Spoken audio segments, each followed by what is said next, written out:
Fantasy, sports, and politics. Get ready to rumble! You wanna talk smack? You in the right place.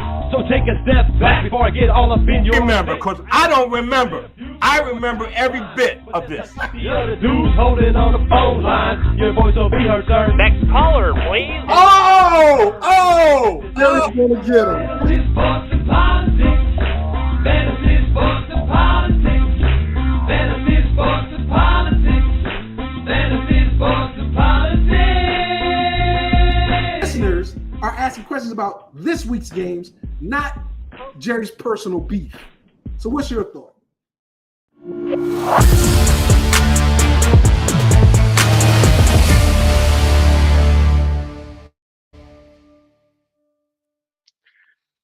Ladies and gentlemen, boys and girls, children of all ages, welcome to Fantasy Sports and Politics. It's me, it's Mr. FSP, doing what I do because I do it for you all day, every day. I'm wearing my Arizona Diamondbacks polo here. Don't get it twisted.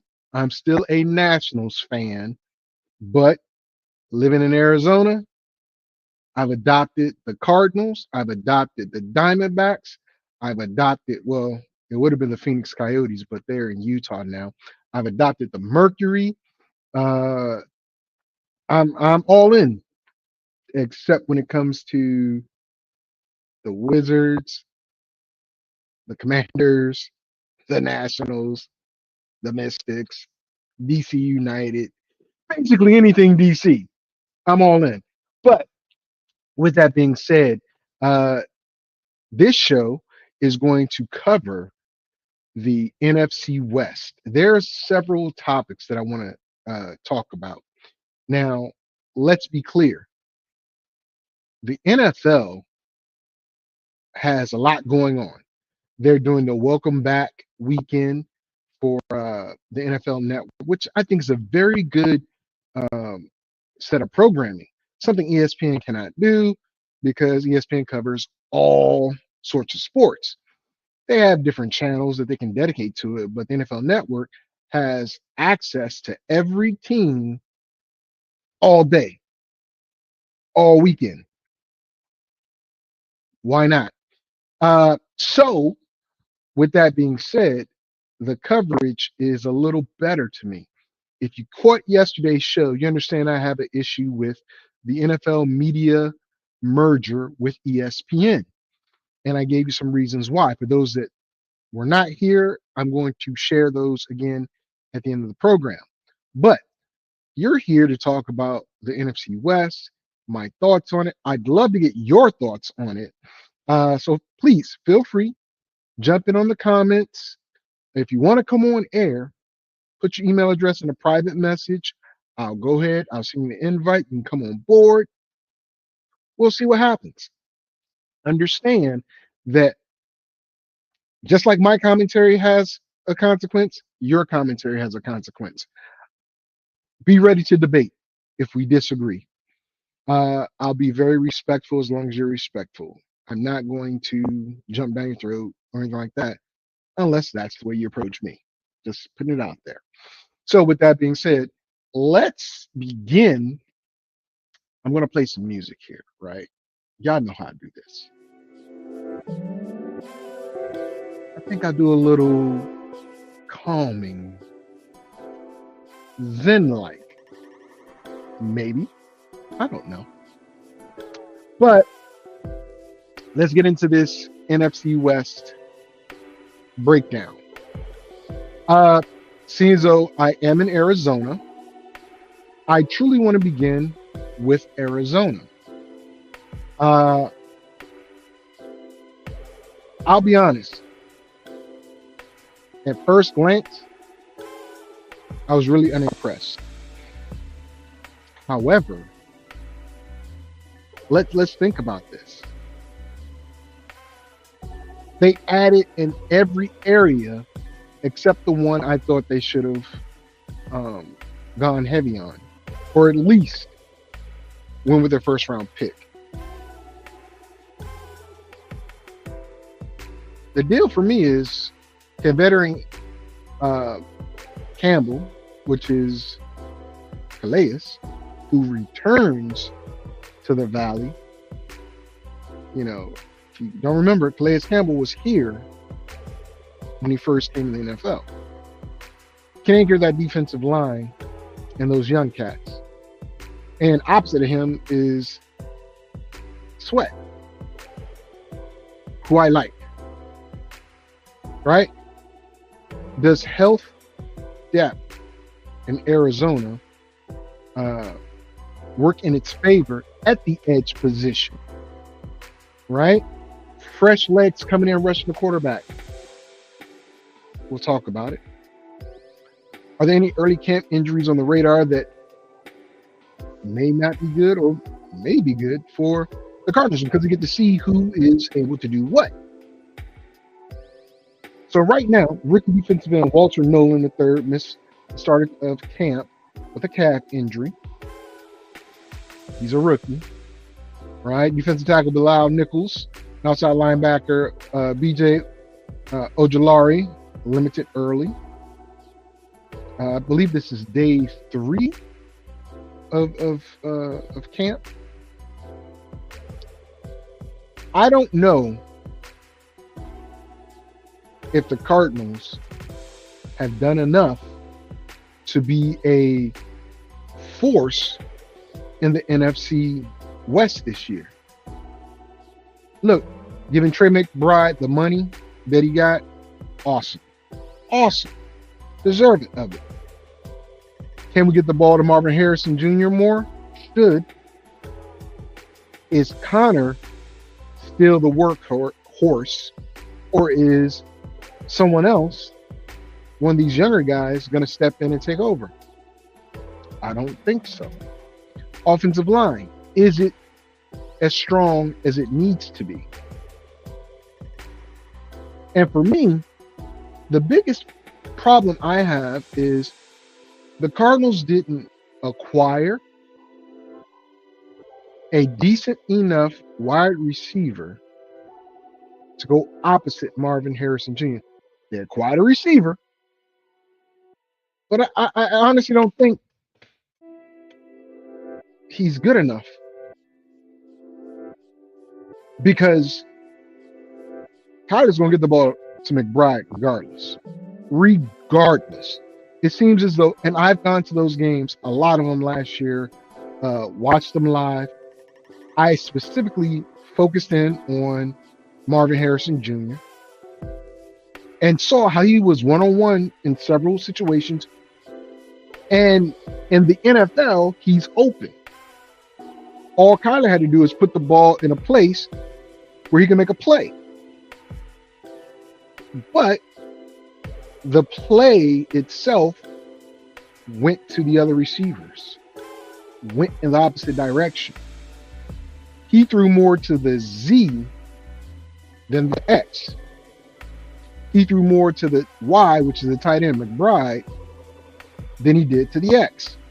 Now, Marvin made some great plays throughout the year.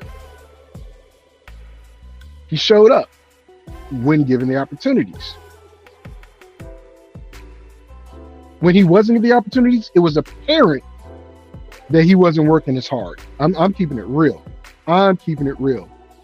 His daddy, regardless of the play, in my estimation, played every down like the last down.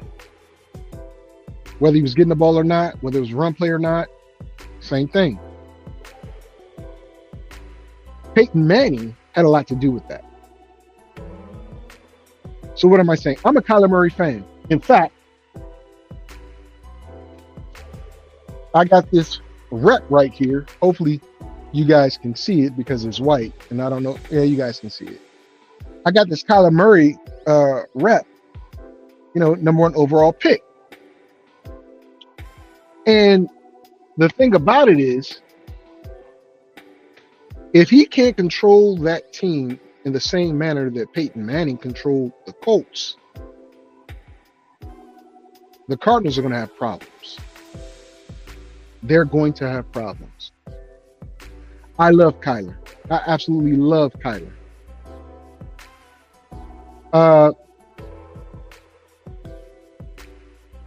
I will tell you that Kyler Murray is not on the safest of grounds here in Arizona. He's not. And because of that, even though he has that contract, this is a let's see what you do for us this year before we even think about doing anything with you next year. What? Hey, Miss Lewis. I was going to say Miss Lewis Brown, but I see the Browns gone. Problem scoring or problems working collectively as a team? I will say this. It's not a problem scoring. It's collectively as a team. I saw the demeanor of Kyler Murray all year last year, right? At points, he seemed like he was a great leader, and then others, when things weren't going right, he displayed some of that, man, it ain't me mentality. And even when he was checked during a press conference and his answer was, the question was, why are we not getting Marvin Harrison Jr. the ball more?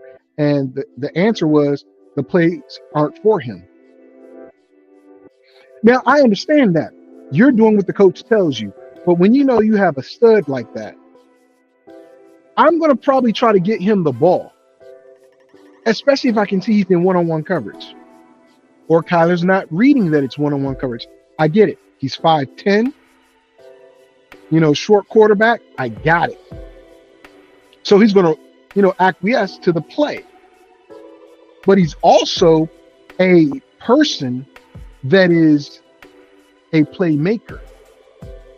And sometimes you got to change who you're going to throw to or the play to get your team in a better position. And Ms. Lewis says, I see how that will be decisively a problem for the team overall goal. I love you, Ms. Lewis. I do. You need to come on. But thank you for watching. I appreciate you, my dear. I really do. But let's get into this breakdown. Let's get into this breakdown of the Arizona Cardinals and their schedule. I'm a black man. I got a black book. I got my black pen. Let's talk about the Arizona Cardinals. Now, again, I'm a season ticket holder. I'm going to be at these games. And the schedule they have playing the AFC South, they should do well. They should. But will they? Let's talk about it. Uh-oh. Here we go. Arizona Cardinals schedule. I'm already a season ticket holder, so I don't need to get all that other crap. They opened the season at New Orleans. And if you know what I've said about New Orleans isn't going to win but probably one game this year, and it will not be against Arizona. So if you're a Saint fan, you can boo me all day. The Saints are getting the first pick overall next year. So the first game of the season, the Cardinals have a W. Week 2, it's kind of different now. The Panthers were a walkover. But last year, they proved to Arizona, you better watch what you say and do because we're going to beat you. And they did. Arizona goes into this game with a refresh and new defense and should win this game. So Arizona has a W week 2. 2 wins in a row. Then they get into their NFC West schedule, and you got the 49ers. Then you got the Seahawks. Now, I'm going to put it this way. It's week 3. The 49ers are dealing with some issues at wide receiver right now and key positions. They're hoping Christian McCaffrey comes back strong. They really are. I don't know if he will. It's shaky at best, right? So with that being the case, the Cardinals have a chance at beating the 49ers. I just don't think they're going to do it in week 3 in San Francisco. So they have an L. Then they host Seattle. I'll be at that game. I know that a buddy of mine, a couple of buddies of mine will be at that game. I'll be on one side, they'll be on the other because they're Seahawk fans. And I don't like Sam Darnold. I think Buda Baker, Calais Campbell, all those guys on defense are going to feast, right? They know Cooper Kupp. Cooper Kupp was with the Rams last year. He's with Seattle now with a lesser quarterback in Sam Darnold. We'll talk about that when we get to Seattle. Jackson Smith and Jigba is cool, but is he ready to be number 2? Right? Is Kenneth Walker gonna be a beast the first 4 weeks and then get hurt later on in the season? Probably. And that defense in Seattle, is it ready to step up and cover up for the things that the offense will do? I say no in week 4. So Arizona starts out 3-1. And the game I cannot wait to go see. I can't wait to go see this game. Some people say I have a lot of hate in my heart. I don't have a lot of hate in my heart. I just don't like the guy. Week 5, the Tennessee Titans come to town. And oh boy, I might even trade in my season ticket club seats to get 50-yard line seats behind Tennessee's bench, just so I can have a closer look at Cam Ward. Now, Tennessee's going through it right now. They've already lost Will Levis for the year. They just lost Treylon Burks, supposed to be the number 2 receiver, with a collarbone break. So he'll be out most definitely for at least, I believe, this game. Tennessee does not have the best running game. Tennessee's defense has been depleted. And of course, I think Kyler is better than Ward. And I think there are more weapons in Arizona than in Tennessee. So Arizona's coming out smoking hot. They're 4-1 after week 5. Remember what I said. Arizona has a chance to do really, really good. And this is a prove-it season for Kyler. And the schedule makers have done a great favor to them by putting these games up front. Week 6, they go to Indianapolis. Now, the Colts they can be good and they can be bad. I've said this before. If Daniel Jones is the quarterback, they stand a better chance of winning more games than if Richardson's the quarterback. I do not like Richardson. He needs to develop his passing game. He is not a running back. He's big like a running back, but he plays the position of quarterback. And it shows when a true quarterback's in the game, how Michael Pittman Jr.'s numbers go up, how Jonathan Taylor's numbers go up, how everybody on the Colts team does well when a passing quarterback is in the game. This is week 6. Now, I believe by week 5 last year and the year before, Richardson got hurt. Or week 5, he tapped his head and got pulled out the game and had to sit out a game. Again, new ownership.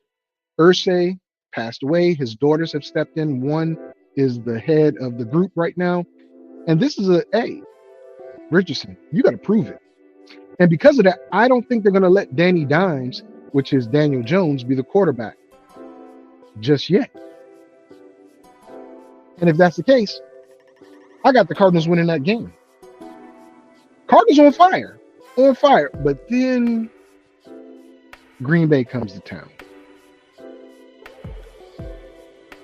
Don't get me wrong. I think the Cardinals are capable of stopping the Green Bay Packers offense. I really do. I don't know what Green Bay's defense looks like without Jair Alexander. And for that matter, I don't know how strong of a secondary they have versus Marvin Harrison Jr., McBride. Can they stop Connor? They were pretty good at the run game last year, right? Stopping the run game last year. I just don't know. But I think Green Bay's just a better team than Arizona overall. Special teams, offense, defense, right? I even think coaching is better in Green Bay. So with that, Arizona catches his second loss. They have a bye week, week 8. Is a bye week in week 8 a good thing? Kind of, sort of. It's pretty much in the middle of the season. So that helps them, try to recalibrate some things, get things going. But at the same time, after the bye week, it's kind of nasty. So that's why they need to come out 5-2 in the first 7 games. They have to.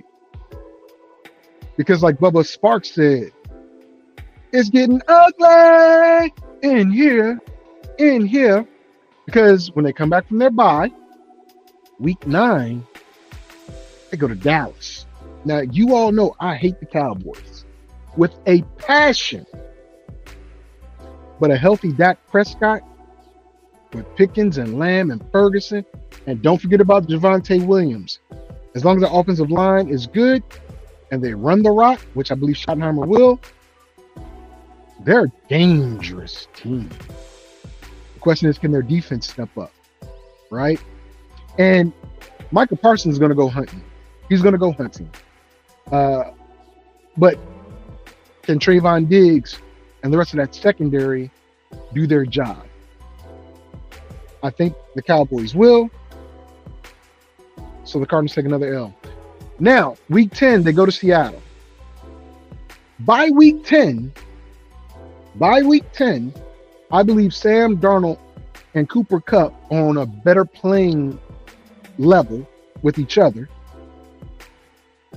By week 10, probably Walker is, I'm going to say, hurt, because he gets hurt often.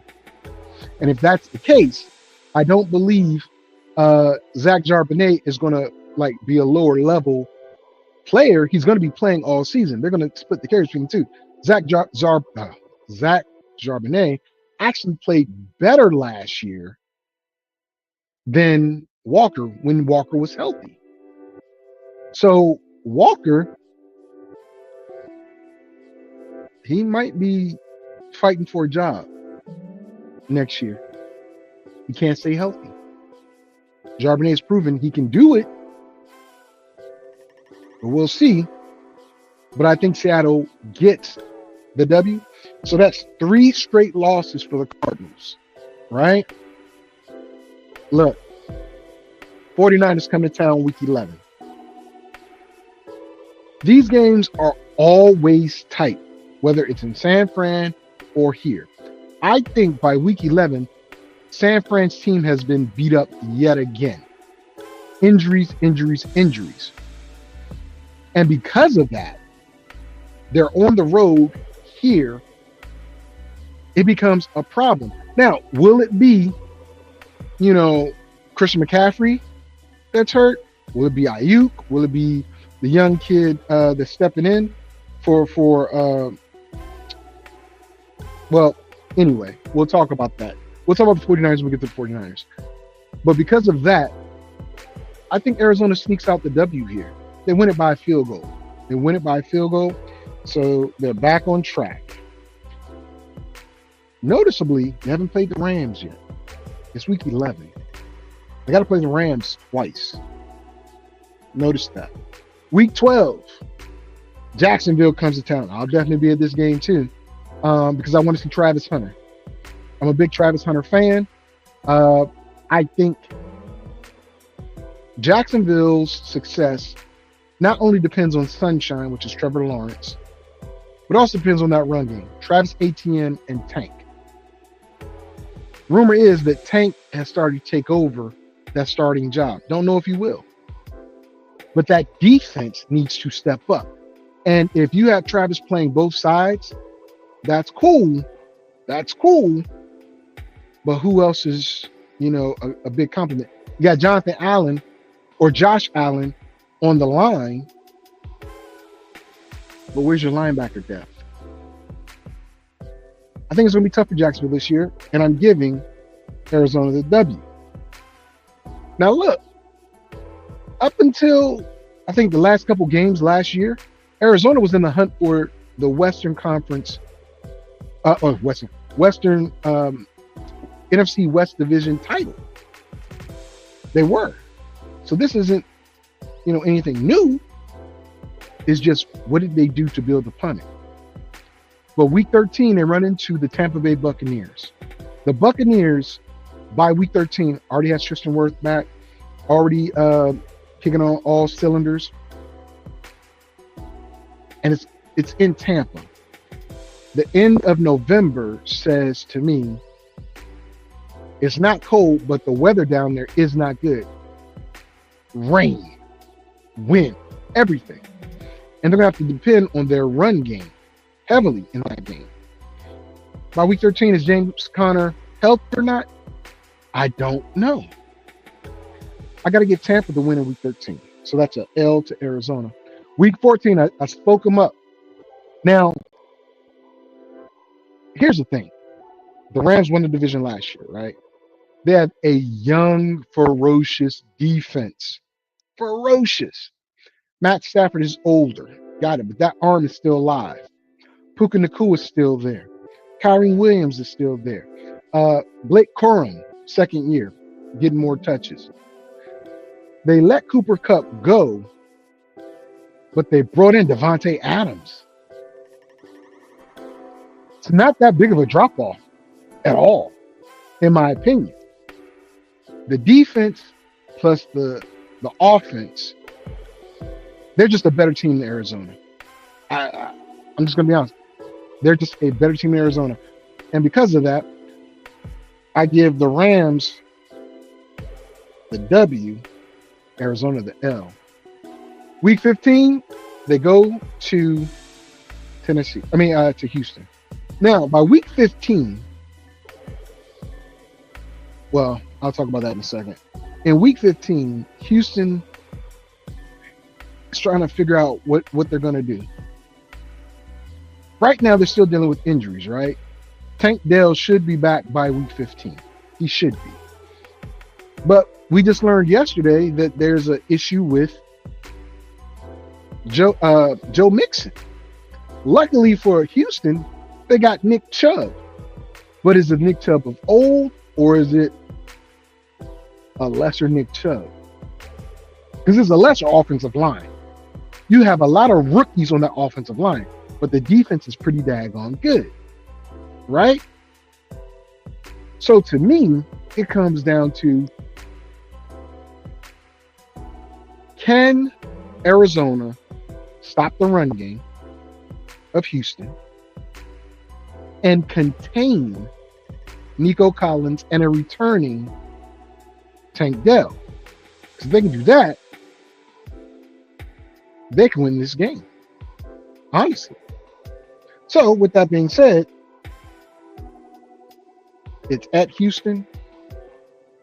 Arizona has a problem because they're not good on the road.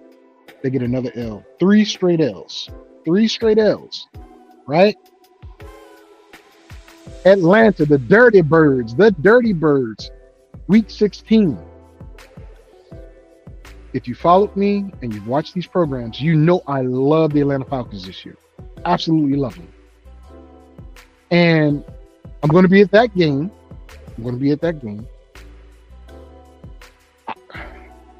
I just think the Falcons are better. I just think the Falcons are a way better. Even with Penix in his second year, I believe he's a better quarterback than my guy Kyler. And Kyler and I went to the same school, OU. Not at the same time. I'm much older than Kyler. But I've got some love for him. But Atlanta is just a better team. That's 4 straight L's. 4 straight L's. That's why I said at the beginning of the season, they need to be hot. Need to. But then, week 17, the Bengals. They go to the Bengals. I told you guys the Bengals are going to go 3-13 this year. I don't care how much offense they got. Their defense is trash. What Bubba Dub say? Trash. And I don't even like Bubba Dub, but whatever. The Bengals are going to throw the ball to those studs, Higgins and Chase. Will Brown be the running back they think he can be? I don't know. But what I'm going to tell you is, I think the additions on defense for Arizona will be enough to snuff the Bengals. They get back on the winning trail and get a W over the Bengals. Now, week 18, final game of the season, it's at the Rams. Now, look, listen, I believe this game will determine who is the NFC West champion. I do. Week 18. It's going to come down to this. And with that being my thought process, and I believe the Rams are just totally better, they sweep AZ. Sorry. So Arizona's final record, according to Mr. FSP, that would be me, 1, 2, 3, 4, 5, 6, 7, 8. 8 and 9. So this isn't gonna be. No. This isn't gonna be for the division game. Wow. See, that's the thing.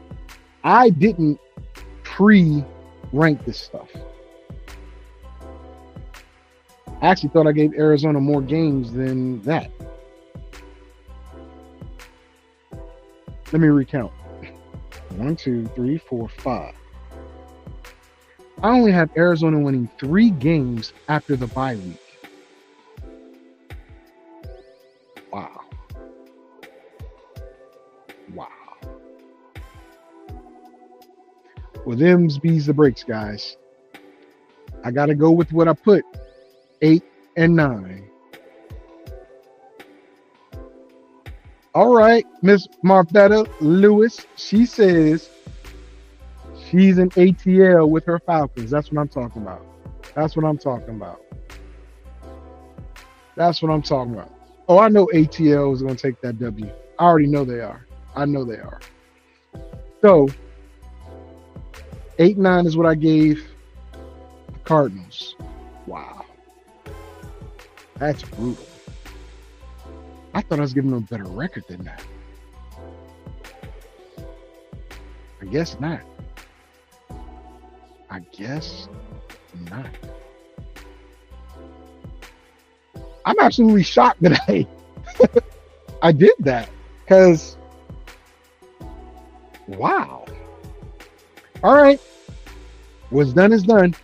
Let's go to Seattle. Okay. Seahawks, or as the NFC West opponents call them, Sea Chickens. Not my name. That's what they're called around these parts. Okay.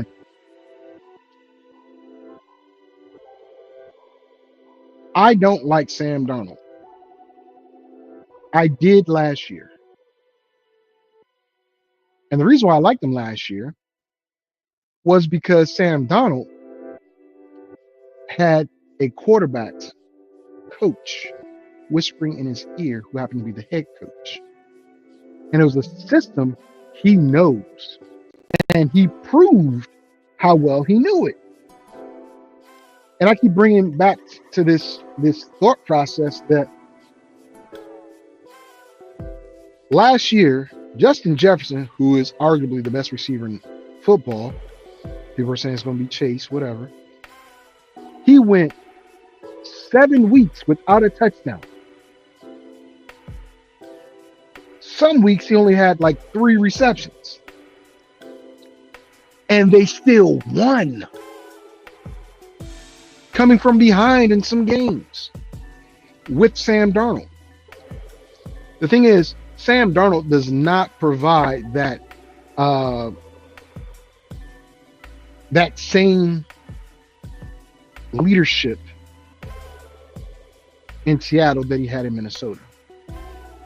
Different offense. Kubiak has a similar gameplay, but not the same. Not the same. Verbiage is totally different. Not totally, but somewhat different.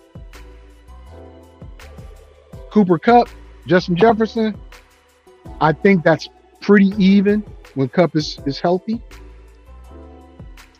Jackson Smith and Jigba, Addison. This is in Jigba's second year. Addison bloomed last year. Here's the catch. Tight end. TJ Hawkinson versus Noah Fant. Hawkinson is better. Run game. You had Aaron Jones. You have Kenneth Walker. Walker's power. Walker can catch, but not the best receiver. Aaron Jones can do it all. I'm not feeling Sam Darnold this year, guys. I'm not. So let's talk about the Seahawks. They released Tyler Lockett. They traded away DK Metcalf. They traded away Geno Smith. They kept Walker. They went 10-7 last year. And they blew up the offense. Got rid of the offensive coordinator as well. So I'm like, what's going on with Seattle? They signed Cooper Kupp, $45 million. Kupp is a monster when healthy. You can't deny it. Okay. Uchenna Usuwu remains in knee recovery. Jake Bobo and Jackson Smith and Jigba face roster battles, even though Jackson Smith and Jigba is clearly going to be the number 2. I don't think anybody's really going to battle him for that number 2 spot. So unless something happens, I don't know. And of course, the addition of Sam Darnold, that quarterback is pivotal. Sam played his way into a nice contract and an opportunity, but I don't know if he's going to do it. Who leads the receiving core now? The young talent or the old head? It's obviously going to be Cooper Kupp. Obviously. But who's going to help him? And in the event he goes down, does Jackson Smith and Jigba have the ability to step up and be that number 1 guy? Don't know. Can new free agents like Donald and Lawrence help stabilize the signal caller rotation? I don't think so. Will Seattle's youth movement sustain long-term success? Not right away, but long-term, yes. Because they're ahead of the 49ers right now, if you think about it.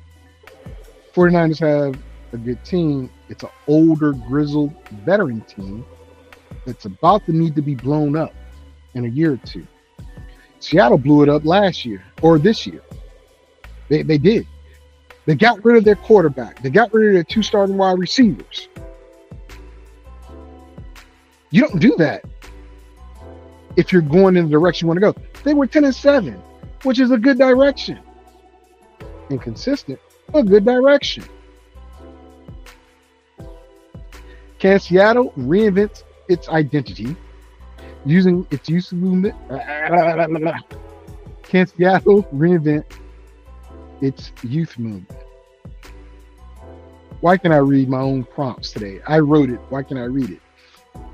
Can Seattle reinvent its identity using its youth movement led by Kupp and rookies? Or will the overhaul backfire under early pressure? And that's what I'm getting at.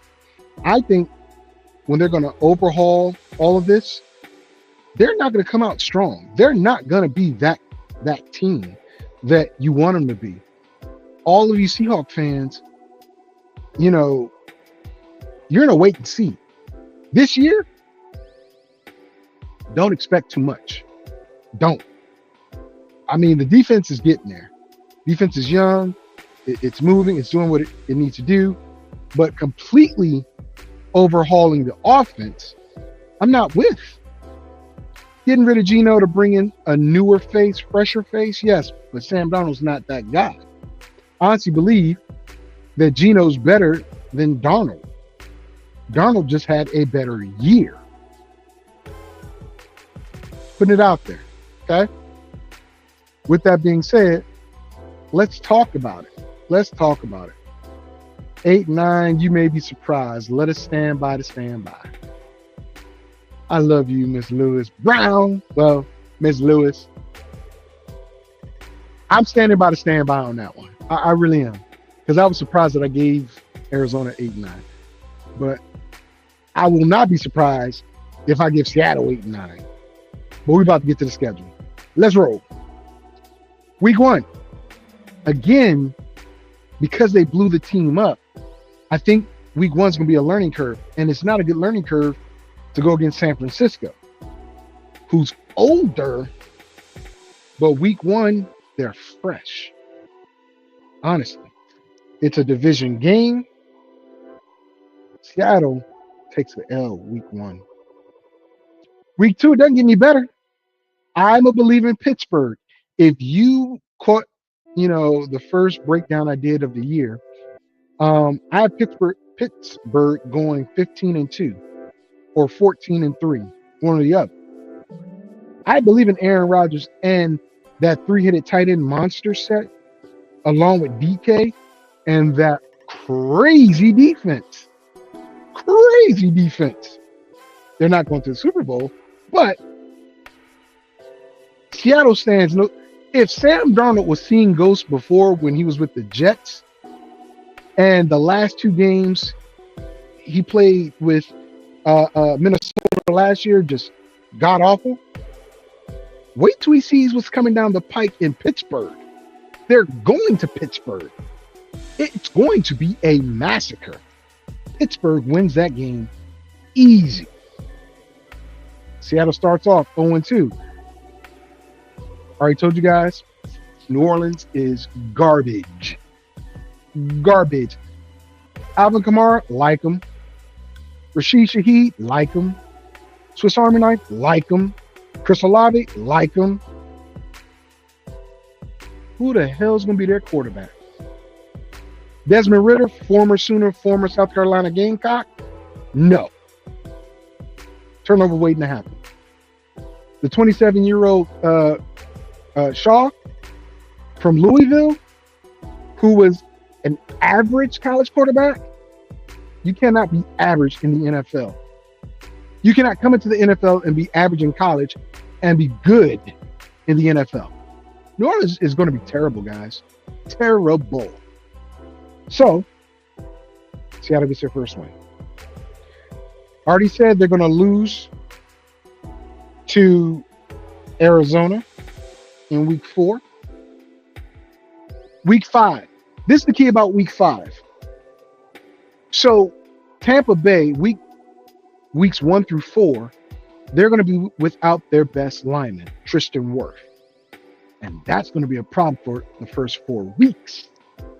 This is week 5. Wirth is back. With Wirth being back, and W-I-R-F, I'm not trying to be ghetto, it's really Wirth. I don't know if nobody can pronounce Wirth, but whatever. Tampa's going to be firing on all cylinders with their run game and their pass game.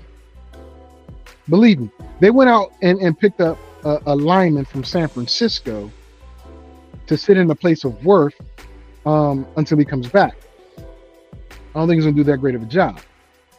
But by week 5, Tampa comes to town. That's defense versus defense. Baker Mayfield versus Sam Darnold. Of course, I'm going to take the Sooner, Baker Mayfield. But then I'm also going to take, I just thought about that. Cooper Kupp or Mike Evans. Oh man. That's a toughie. Oh, I gotta take Cooper on that one because he torches Tampa Bay's secondary all the time. Ooh. But then I got Godwin or Jackson Smith and Jigba. I'm taking Godwin all day, every day. Otten over Fant. Otten.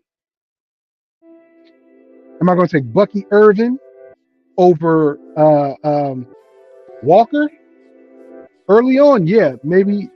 And later on, heck yeah, because Walker stays injured. Ooh, it's tough.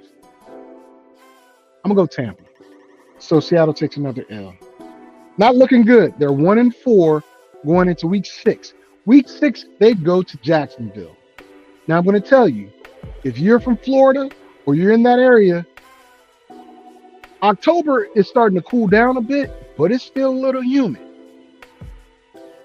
And luckily, it's a 10 a.m. game, my time, 1 p.m. game, their time. So that's a big difference in temperature. Midday in Jacksonville, Florida, I'm giving it to Jacksonville.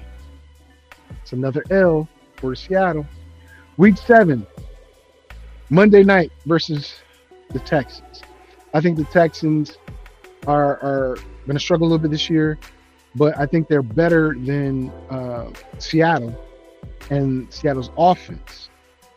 The defense of Houston is better than Seattle's offense. That's the best way to describe this game because that's what you're going to see. Houston's offense might be a tad bit better or on par with Seattle's defense because Seattle's defense is pretty good. It's just a matter of their offense holding their part of the bargain up. It's Monday night. It's in Seattle.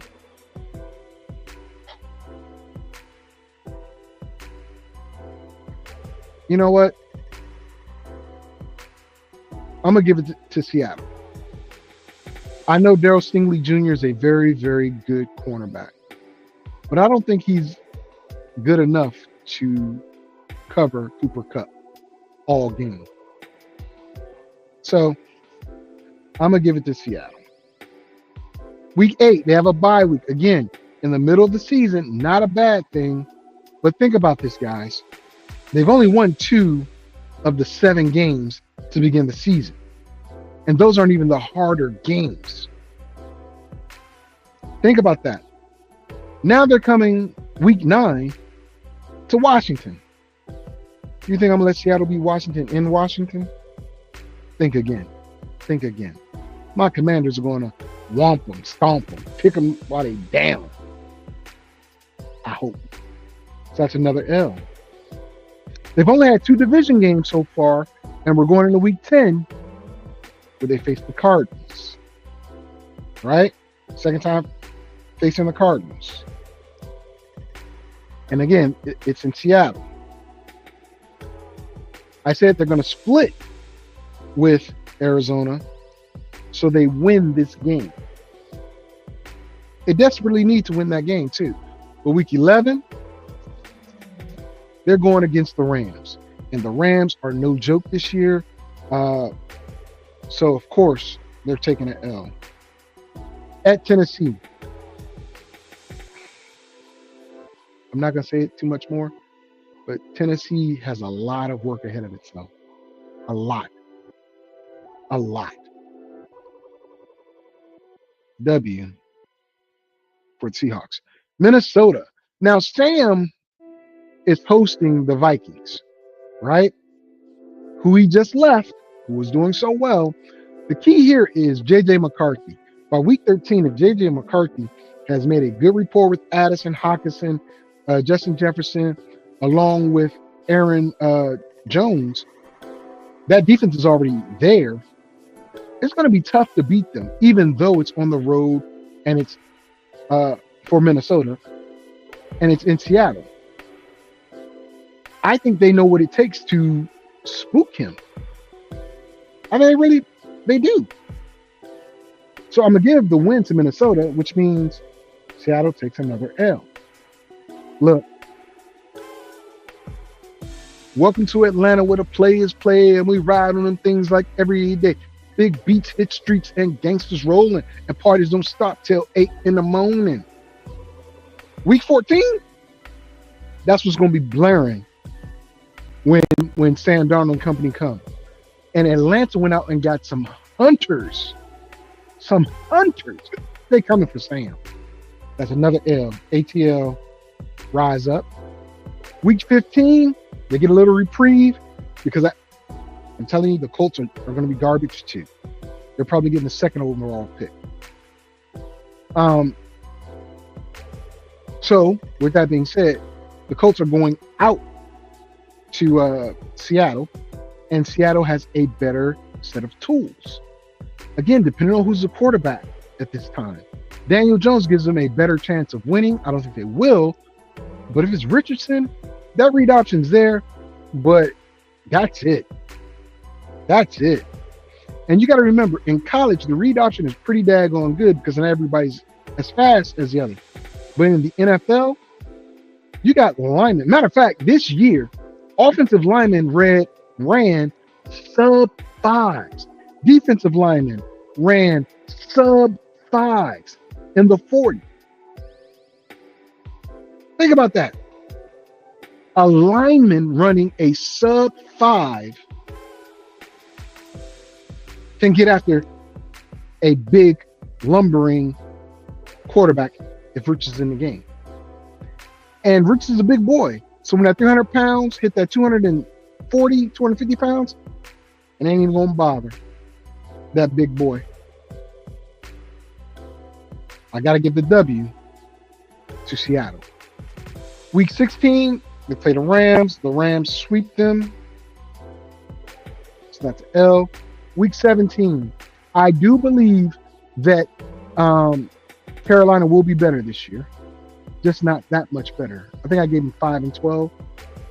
But they're finding a groove. They're going to lose a lot of close games, but they're going to lose. And in this game, Seattle goes there. They're trying to start something fresh, something good, and then on a positive note, so they win versus the Panthers. Week 18.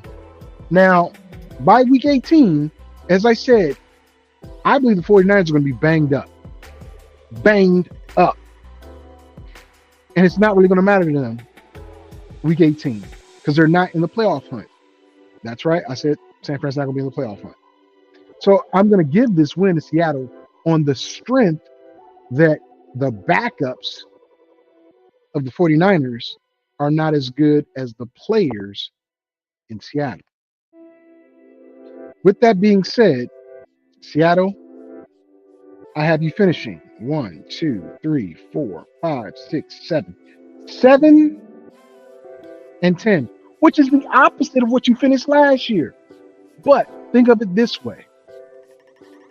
You blew up the offense, completely dismantled the offense.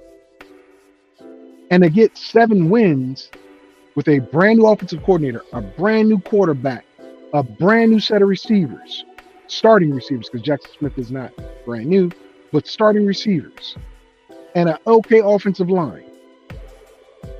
That's not a bad look. Because again, your youth movement is developing. It's not instant. It's not Quaker Oats.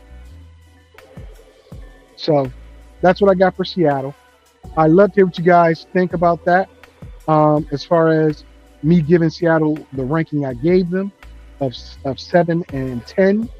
I gave the Cardinals 8 and 9.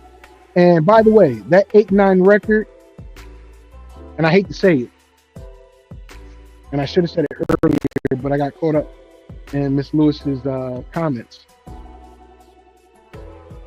I think at 8-9, Kyler's gone at the end of the season. They might even consider trading him during the season. Because again, as I said, for the Cardinals, after the bye week, I only have them winning 3 games.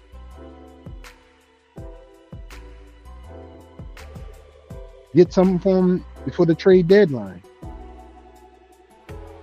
And also believe that that will signal the end of the head coaching position here in Arizona. I thought they should have got Gannon myself, who happens to be the head coach in Indy, but they went defense, and here's what you got. But let's move on to the 49ers. I'm not going to be a miser. I'm not going to be a guy that dogs out the 49ers. I'm going to be a guy who's going to tell you how I really feel in the situation. I know people, Jerry Taylor is one of them, who is completely down on Christian McCaffrey. And I get it. He's coming off of some major injuries, right? The team is old. There isn't much left. Ricky Pearsall and Brandon Ayuk are the starting receivers. Both are dealing with injuries right now. And I get it. It's camp. It's not the season. But Ayuk, after holding out, got paid, wasn't that productive before he got hurt for the entire season. I think it was week 5. They traded Debo to my Commanders. Thank you. But we need to sign Terry McLaurin. Sign Terry McLaurin. Point blank, period.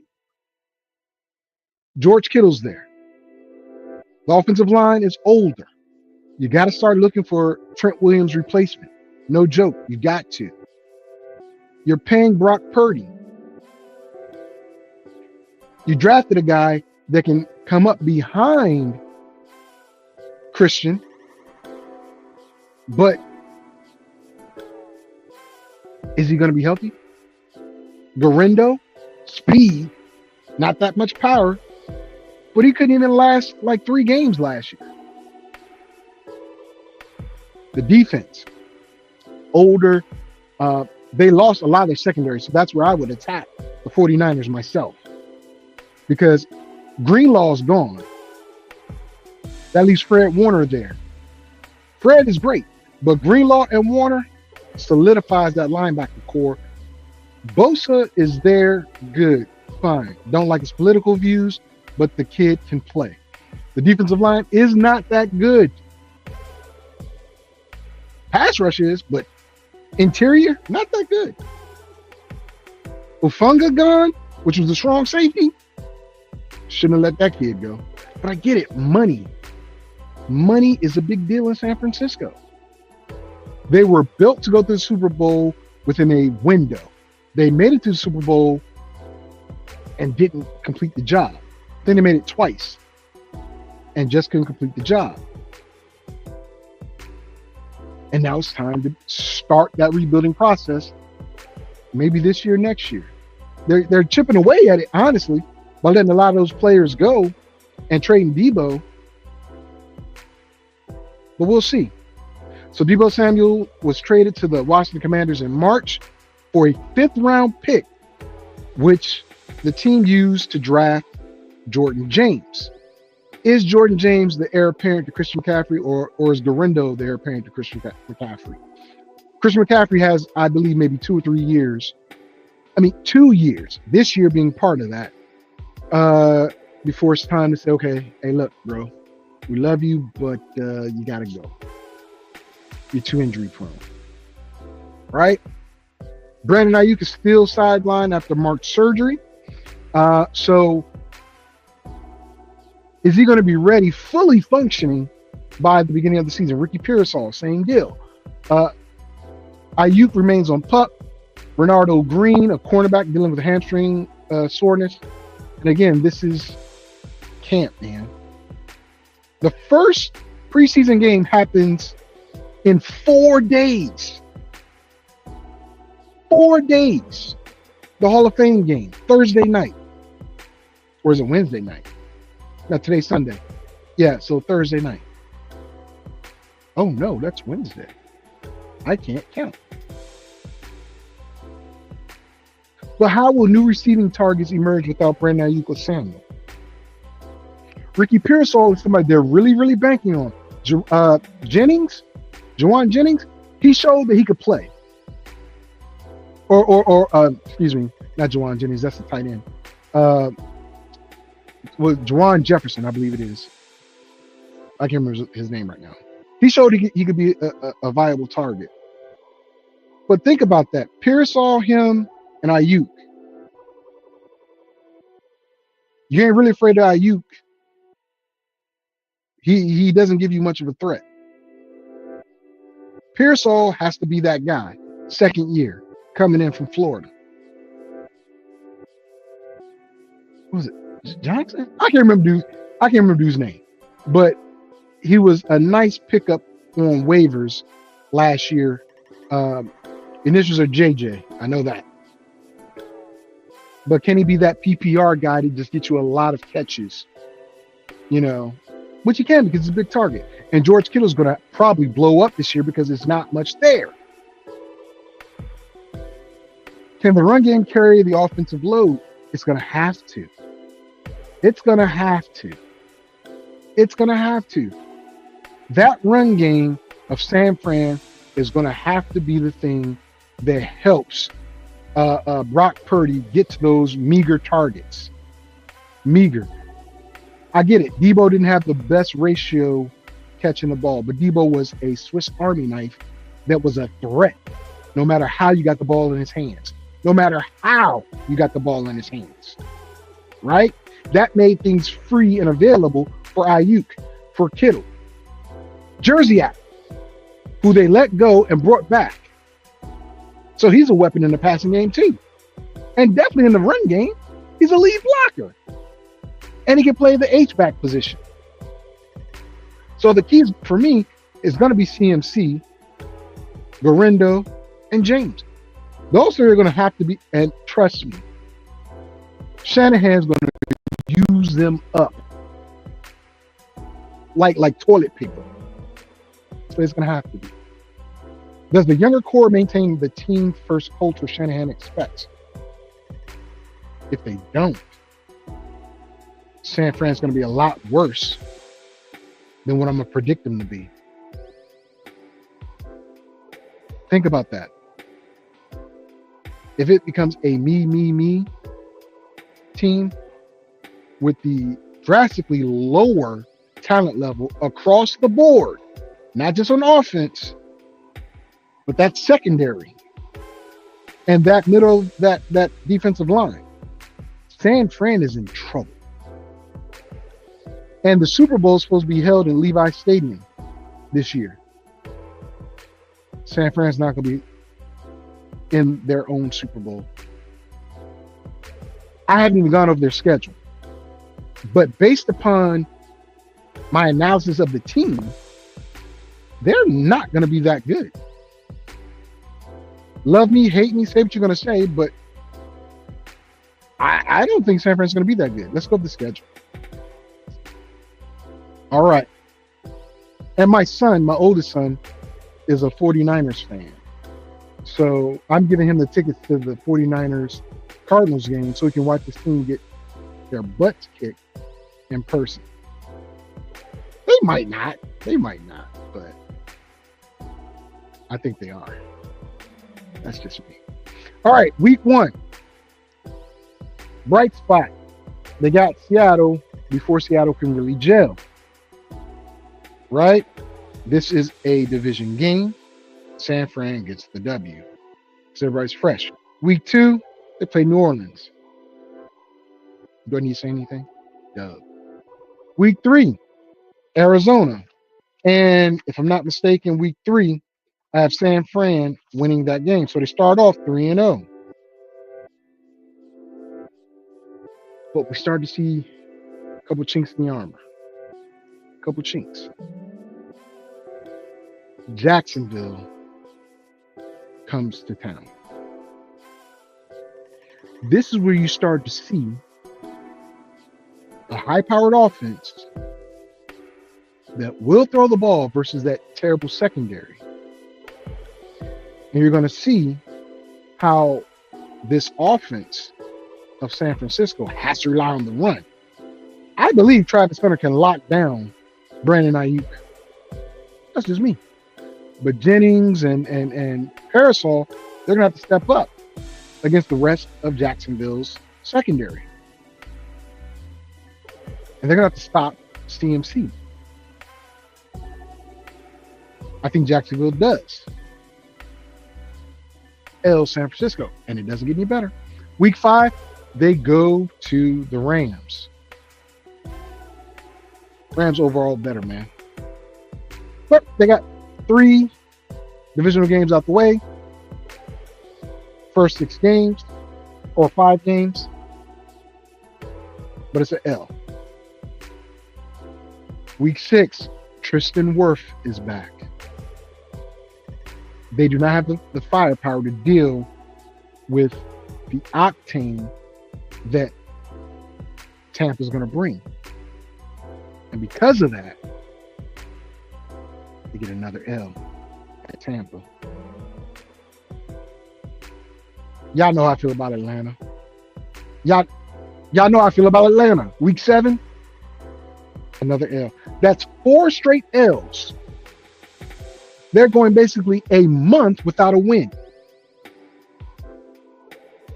Then they go to Houston.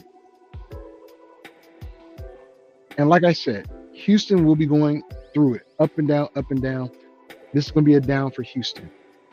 Only because I don't think Houston's defense probably be good enough to contain San Fran, right?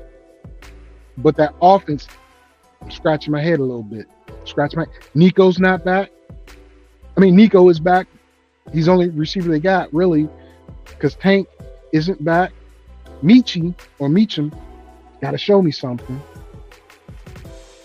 Is Mixon healthy? Or is it Chubb? If you got Mixon and Chubb, different story.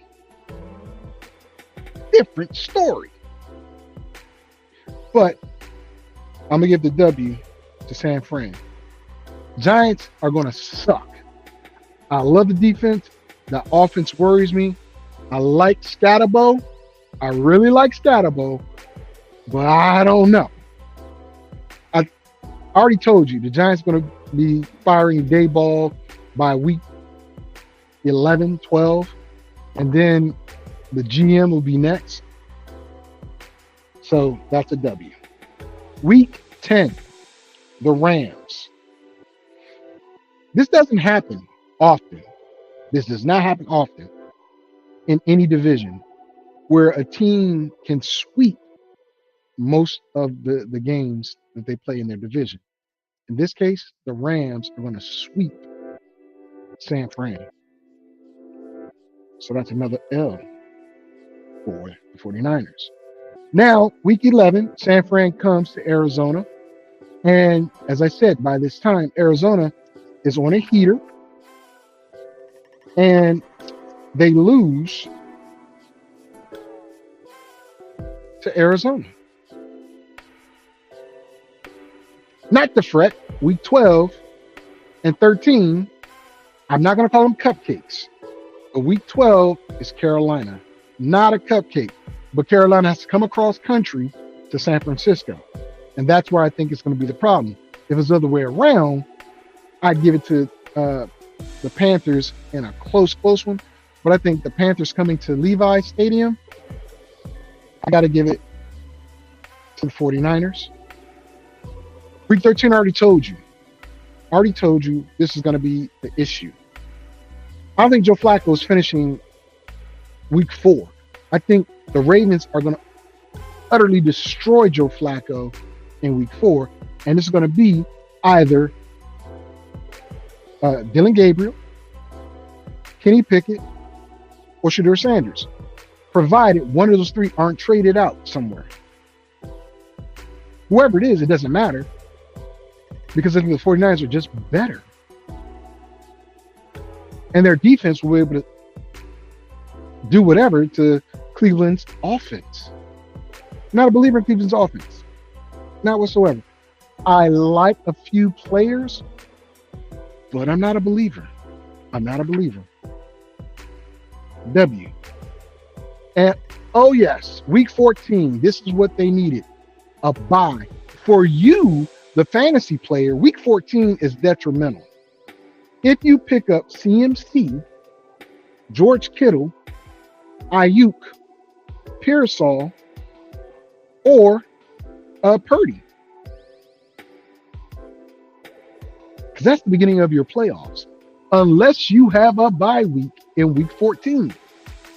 That's the only way it doesn't hurt you. But in week 14, San Fran has their bye week. For them, that's a good thing because I think they're beat up. They are just so beat up. They need it. In week 15, they get the quicker picker-upper. No, not coffee, but they get the AFC South games. Starting off with Tennessee week 15, that's a dub. Week 16 at Indy, that's a dub. Week 17, Chicago comes to town. By week 17, hear me out, the Bears will be in sync. Bye, bye, bye. I don't want to hurt me. I don't know the words to the song of the day. Bye, bye, bye. That's all I know, right? In sync. The Bears go to Levi Stadium and put on a show and embarrass the 49ers week 17. Utterly embarrassed. I got an L for the 49ers. Week 18, Seattle. Like I said in the last one with Seattle, San Fran has been so beat up, so demoralized. It's a who cares game for them. So they lose 2 straight to end the season. With that being said, San Fran doesn't have a dismal record, but it's not a 49ers standard record. 1, 2, 3, 4, 5, 6, 7, 8, 9. 9 and 8. 9 and 8. So what does that tell you? I have the Rams running the gauntlet. Because nobody in this division has doesn't have double-digit wins yet. I absolutely love what the Rams have done. Absolutely.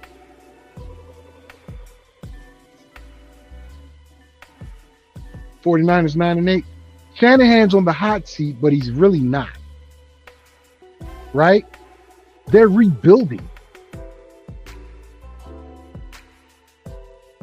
Putting it out there.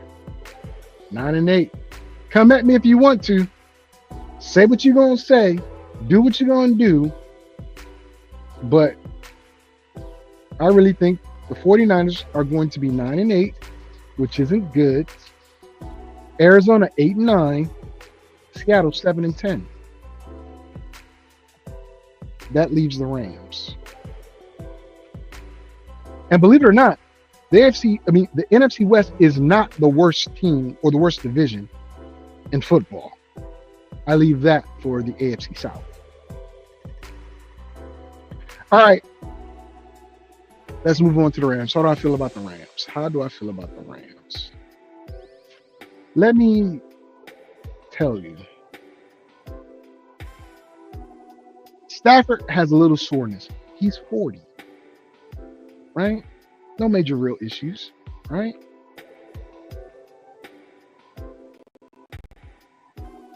Cooper Kupp's gone. But Devontae Adams is in.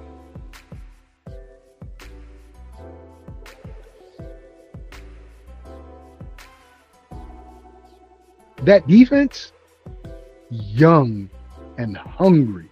They are the only team in the playoffs to give Philadelphia the toughest time on their way to the Super Bowl. and including the Super Bowl. Let me explain. The Rams went into Philadelphia. That young F them picks defense went into Philadelphia and almost pulled out the victory over a dominant Philly team in Philadelphia in the snow. Year one. If not for some costly fumbles by Kyron Williams and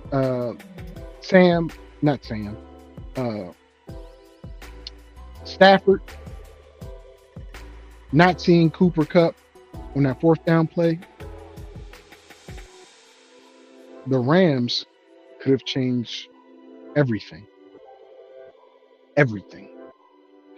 I believe it would have been Washington and the Rams in the NFC Championship game. And that would have been epic, in my opinion. Would have went to SoFi, but whatever. I think Washington would have beat them. But that defense of the Rams, listen, man, you didn't expect that. Verse made it easier for a lot of players. But what we didn't expect was some of those other players did well with Verse not on the field. Number 54, I believe, defensive end / outside linebacker. He was killing it. He led the team in sacks. The secondary was hitting everything. Cam, Cam. Oh my gosh, he used to play for the Commanders. Secondary. Kyron Williams and Blake Corum are going to be a very good tandem in that backfield. You add Devontae Adams, Twinkle Toes himself, with Puka Nacua, a monster in the making. Keep Stafford healthy and that defense off the field. Oh my God. Will Stafford's cautious workload affect the Rams' offensive timing? No. No. It will not. It will not. Devontae Adams, Puka Nacua. That's why not. He's already got a rapport with Puka and everybody else. Timing with Devontae, it'll get there. Devontae is a consummate pro and one of the best receivers in the game. They'll get there. Who steps up if Stafford remains limited early in the season? Now look, Jimmy Garoppolo ain't no slouch. He took the 49ers to the Super Bowl. Now, he closed his eyes and threw a bomb to a streaking receiver who I'm putting on a receiver to be faster. But if you put a little bit more air under it, that's a touchdown. Garoppolo is efficient.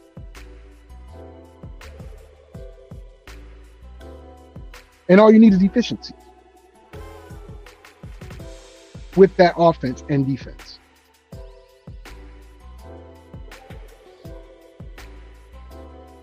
That's it. Does LA lean heavier on defense if the offense sputters? Yeah, but they'll lean heavier on the run game. They'll lean heavy on the run game, which is an extension of the defense. Because if you get first downs and you're pounding that rock against the opponent's defense, your defense is resting. That's the thing. I watched live when Cooper Kupp got hurt last year, right? And they were here in Arizona. They couldn't move the ball. So what did Arizona do? They pounded the inside of that defensive front of the Rams. And after a while, they got tired. And then Arizona just did what they wanted. But if that defensive front and the defensive players are not on the field a lot or all the time, they can go hunt and do what they did all season. and almost beat Philly in the snow. So, my thoughts on them are that. Let me see. Steve Holler says, yeah, I'm not on the same page with you about the Cards. There's a new team on the schedule that I think the Cards can't win. Also, AFC and NFC South aren't as good as the NFC North and AFC East. I'm not saying they will win all games, but I'm not dismissing them. Steve, listen, I'm not dismissing the Cardinals either. I really am not. I'm not. I actually love the Cards. I want the Cards to do well. But at the same time, the Cards, okay, once you take away McBride and you stymie the run game, is Kyler going to have the intuitive nature to force the ball to Marvin Harrison Jr.? There is no real other major threat. They picked up a guy, got it, but not good enough. Not good enough. I'm telling you, watching them live versus watching them on TV, I got to look at the sideline. I got to look at a lot of things the camera didn't catch. And it's not more so attitude or appearance. It's what I see translating on the field. There's no urgency. There's no, this is my star guy, let me make it happen. I understand the other guy's going to get the ball.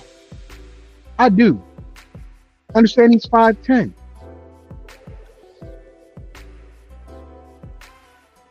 But you got Marvin Harrison Jr. over there, one-on-one coverage. Give him a chance. Even though the play's not designed to go to him. And I get check down, be safe. I got it.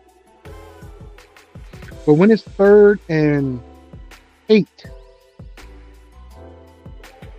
and the rollout is to the right, opposite of Marvin,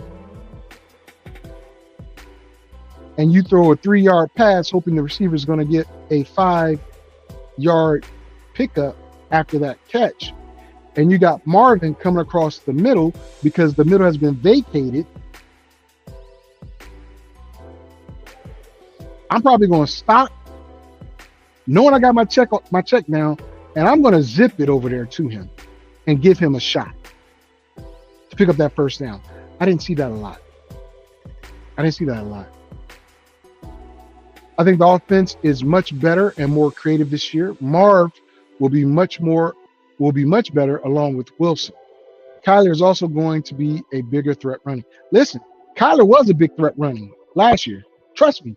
And like I said, he's a Sooner, I'm a Sooner. I defend Kyler Murray on my shows all the time versus the haters. All the time. If you missed it, got it right here. Love him, right? Got my Kyler Murray jersey, everything. But what I see is a problem. I don't like what I saw. No urgency. No looking at your big gun receiver. Wilson is good, but Wilson is not a bona fide number 2. Wilson is a 3. And Dart, he's not a 2. Not a 2. Like I said, if McBride is taken out of the game, you're either going to have to pound the rock with Connors, or you're going to have to force that ball to Marvin Harrison Jr. Because you don't have another threat on the outside that teams will respect. Wilson did enough to catch the ball, yeah. But Wilson isn't a guy they're going to roll coverage to. They're not. Kyler running the ball, I love it. I love Kyler running the ball, but Kyler ain't built to get hit a lot. And I'm not a big proponent of our backup either. These are my trepidations, right? Stay right here. And I like the interaction, Steve. Thank you. I appreciate everything. Let me give this breakdown of the Rams. Matter of fact, let me put all this stuff up here and put all these messages up here. Let me give a breakdown of all the games the Rams have, and we'll see. Kyler threw 45 uncatchable passes to Marvin last. Yep, he did. But he also didn't throw him the ball maybe once or twice in several games. That Patriot game, I was there live. They were letting Gonzalez do whatever he wanted. Whatever he wanted. Marvin made some plays. Kyler tried to give him the ball. I'd rather see that than, giving it to Wilson or Dortch when you have a chance to give it to Marvin. Give the kid a chance, regardless of what the play call is for. All right, let's go. The Rams schedule. The Rams schedule. Again, black book, black man, black pen. Kick it like the Beastie Boys. All right, guys, the Rams are going to be a problem this year. Again, week 1, they feast. I'm telling you, especially if Joe Mixon is down and they only got Nick Chubb and Nico Collins, because, like I said, Tank Dell's not there. I'm not a believer in Michi. So, week 1 versus Houston, that's a W. Week 2, I told you I don't like Cam Ward at all. And week 2, Cam Ward is going to find out what it's like to be pummeled by a defense. He hasn't had to face a lot of adversity in college from the offensive line. He's going to find out week 2. In Tennessee, bro, Rams going to whoop that trick. Whoop that trick. Hustle and flow style. Week 3, rematch of the game I talked about. But it's in Philly. It's not in the snow. And I'll tell you this. I will also tell you this, that I don't believe in the Saquon Barkley curse for Madden. I think that offensive line is probably the second best offensive line. I don't know, because Ragnow has left Detroit, and that center exchange is going to be something crucial. So it might even be the best offensive line in the game. So this is going to be a slobber knocker. I'm going to give it to Philly. I'm going to give it to Philly to pull it out in a slobber knocker. Week 4, the Colts win. Already said San Fran's going to lose this game. In week 5, win. Look, I didn't make the schedule. I didn't. They're coming out on fire. Week 6. This is where we're going to get interesting. Week 6. The Ravens and the Rams. They're going to Baltimore. Can they stop King Henry and contain Lamar? Will Lamar find a way to get the ball to Hopkins? Hollywood. Well, Hollywood's not there. And, oh my God, I just had his name. I got his helmet right here, but I'm not going to leave the camera to get the helmet. I forgot old boy's name. Anyway, you got Andrews, you got Hopkins, and I forget the receiver's name. But that defense versus that offense versus that offense versus that defense, this should be the game of the week, week 6. It's really hard for me to call this game. It's going to be really hard for me to call this game, right?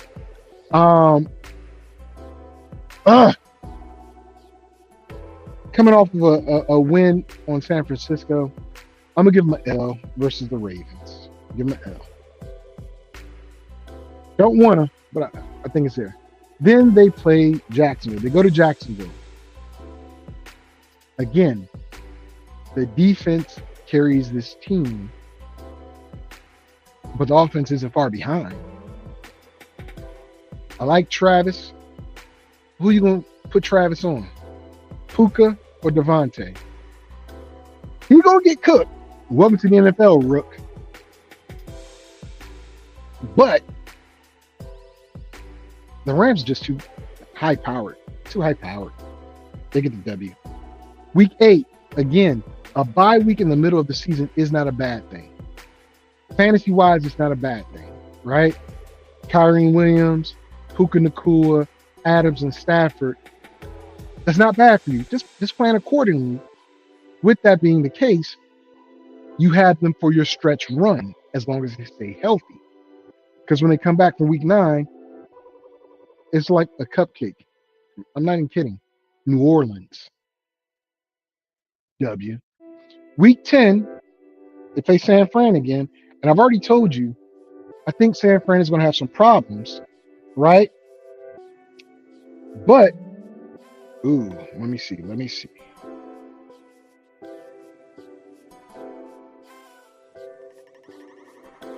Yeah, I've got the Rams beating them, sweeping the 49ers. Week 11, Seattle, sweeping Seattle. Well, it's the first time to play Seattle, so let me just say that. Week 12, another tough game, right? But it's at home in the Dome versus Tampa. And it's a Sunday night game. Tampa's pretty good.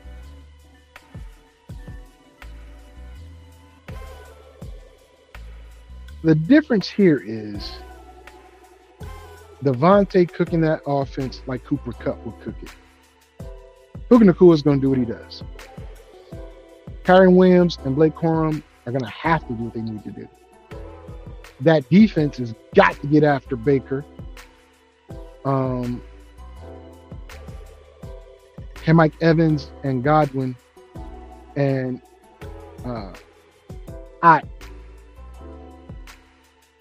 Cade Otton. Oof. I get the same gut feeling on this game that I do with the Ravens. So I'm going to give them an L. I'm going to give them an L. But again, schedule's everything. They go to Carolina. W. They come to Arizona. If I'm not mistaken, I gave Arizona this win. Let me make sure. No, I did not. I did not give them this win. I gave it to the Rams. Wow. Okay. All right. Detroit, possible NFC Championship game. Yeah, I didn't put my Commanders in it, but possible NFC Championship game. With that being the case, Detroit has a new offensive coordinator, new defensive coordinator, but they're in-house. Team pretty much remains the same. Outside of Ragnar retiring. That center retiring is huge, guys. It's huge. But I don't think the Rams can stop Gibbs, Montgomery, Amon-Ra, Jameson, and Laporta. I don't think they can. Even with Goff at quarterback. Just imagine if you had a better quarterback than Goff, what this team would be doing. Thank God. I got to give them an L. Lions get that W. At Seattle, look.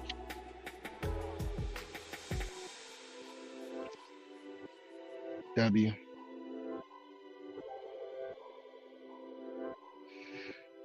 Wow. Cards to end the season. And I gave the Cardinals the L. So that means I give, wow. 1, 2, 3, 4, 5, 6, 7, 8, 9, 10, 11, 12. 12 and 5.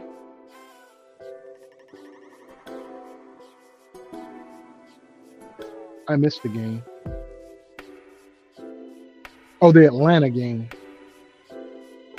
No? Yeah.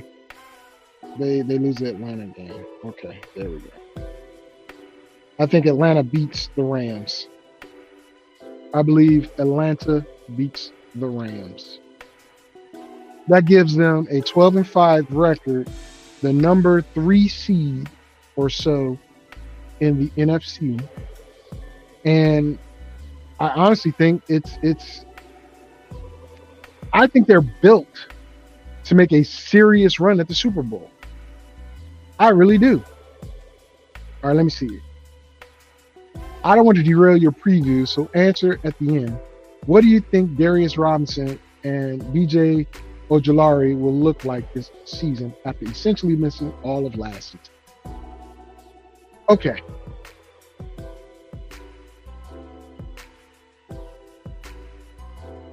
You got to get them back in the groove, right? When you look at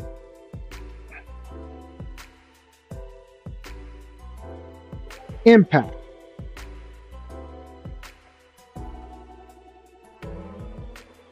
of a defensive lineman,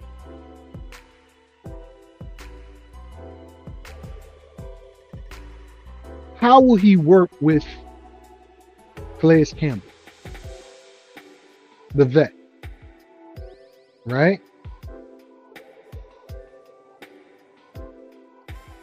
How will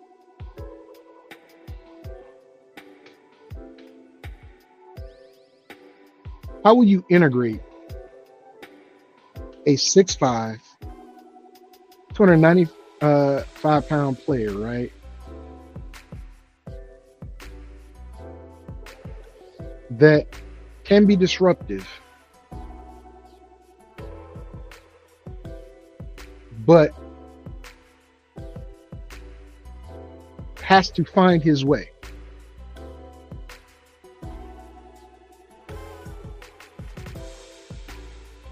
I'll put it this way. I think Robinson can learn a lot from Calais Campbell if he's open to it. If he's learning from Calais Campbell, by mid-season, he'll understand the importance of it. He'll understand the importance of it. The Rams are good, but aren't unbeatable. Heck, the Cards. I agree with you. But I think the Rams are built this year to be that dominant team. Because remember, I'm a Cardinal fan too, but the Cardinals beat them badly early in the season. Cooper Kupp went out that game. Right? Kyron Williams couldn't do nothing. Puka was already hurt, so Puka wasn't in that game. Matthew Stafford really didn't have nobody to throw the ball to. So we whooped up on him. Second game comes back around. It's close. But you got to remember, we were more healthy in that game than they were. The Rams had gotten hot at the right time. That defense was kicking. Why? Because Puka's back.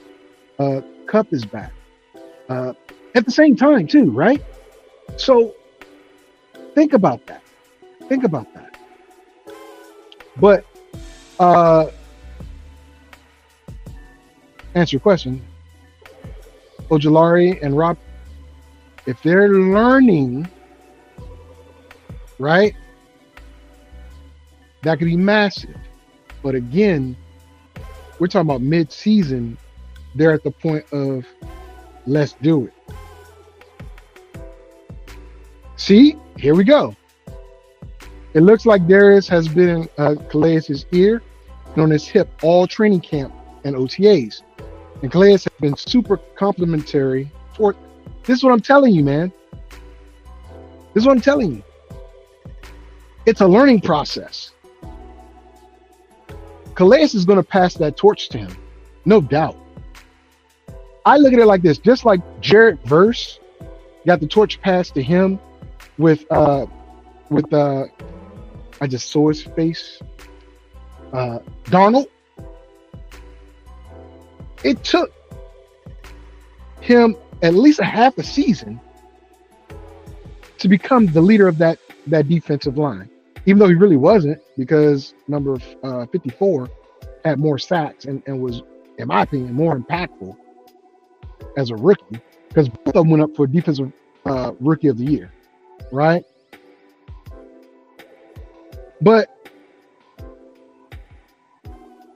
I think you got to look at it and say things will get better. Here we go. He says, we lost our 5 best D linemen, both offensive tackles, and Will Hernandez going into the Rams game. How are we healthier? The tools we had were healthier. The tools, meaning your skill positions. And I get it, offensive line is very important, right? But our tool set was better than their tool set. If you don't got no, Tutu Atwell was their starting wide receiver. They're number 1. We still had Marvin. We still had Dortch. We still had James. Tutu Atwell versus. That's how.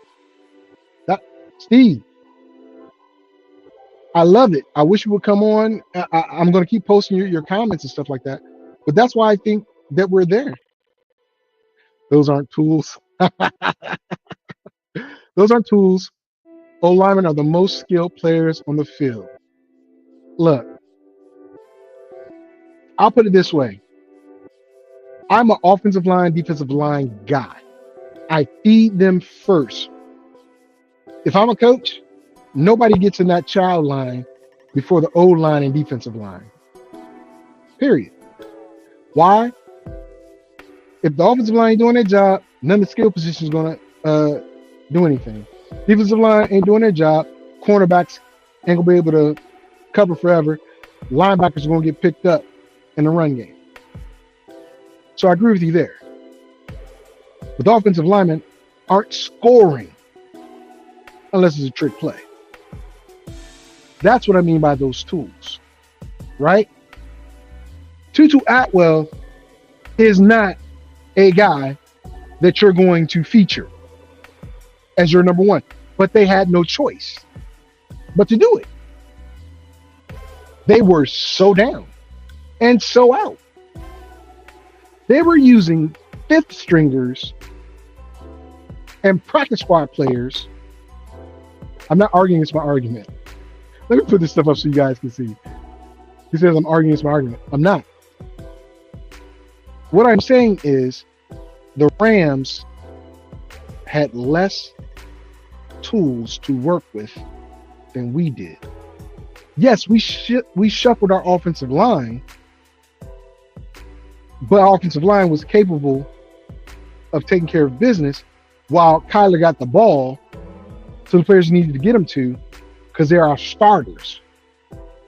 Offensive line made big enough holes for Connors and Benjamin to get through. They weren't a lot of big holes, but they were holes, right? You couldn't say the same thing about the Rams. Stafford was getting sacked left and right. Kyrie Williams went from a first-round fantasy draft pick to a let me trade him while there's still some value. right? Tutu Atwell. Were you rushing to pick Tutu Atwell off of waivers just because he was a number one wide receiver? I wasn't. Van Jefferson, who left the Rams, went to Atlanta, and I believe he came back to the Rams, was like their number 2. And then we get Puka and we get Cooper back.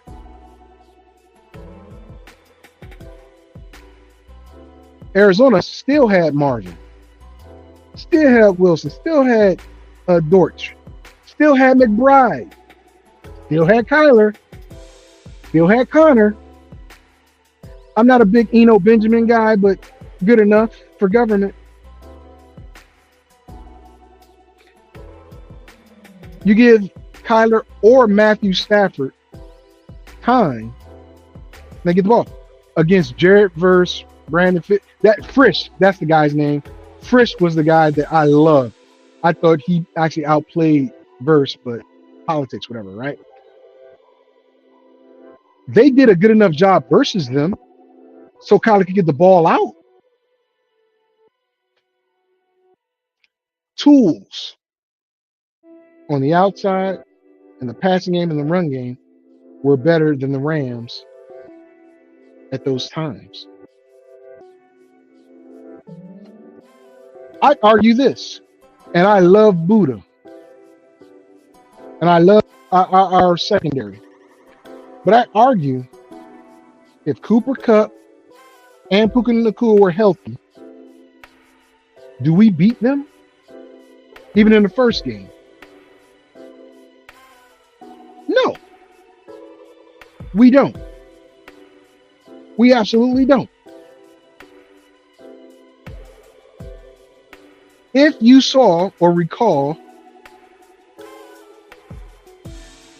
that first game against the Rams, Arizona was struggling a little bit until Puka got injured. Then we started stopping the run and was able to dominate the game. But if your outlook over 3, but if your outlook, your 3 best O linemen against the Rams, guys, you said the wide receiver running backs aren't as effective. If you're without, that's what you're saying. Okay. All I can answer to that is I look at what that quarterback has to work with, right? And if I'm not mistaken, that was when Puka and Kupp were back. That was the second game or the first game they came back on, because they both came back at the same time. I believe it was that game. So, and I get that. That's what I'm saying. I believe it was the first or second game that they played, right? So, prime Puka and Cooper Kupp versus coming back that week or the following week off of injury, I got to disagree with you. Remember, our guys have still been maybe not as good as I would like, but just my thought. Just my thought. And Steve, I love this. I love the back and forth. I love it. If you want to come on, shoot me a private message with your email address and I'll send you an invite. I'm actually almost done with this because I want to talk about the NFL media and ESPN merger.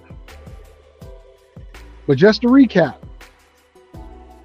I have the Rams going 12-5, the 49ers 9-8, the Cardinals 8-9, and Seattle 7-10 for the 2025 NFL NFC West division.